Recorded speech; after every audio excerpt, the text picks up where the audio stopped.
Alrighty, you guys know we are a Cetaphil household, so this is my refill on the moisturizing cream.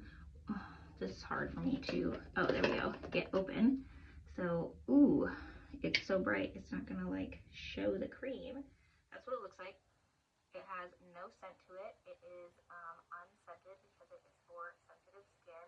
Now, I have dermatographia, so my skin's super sensitive and gets super dry, so I prefer to use a cream rather than like a typical lotion. A lotion doesn't give enough moisture for my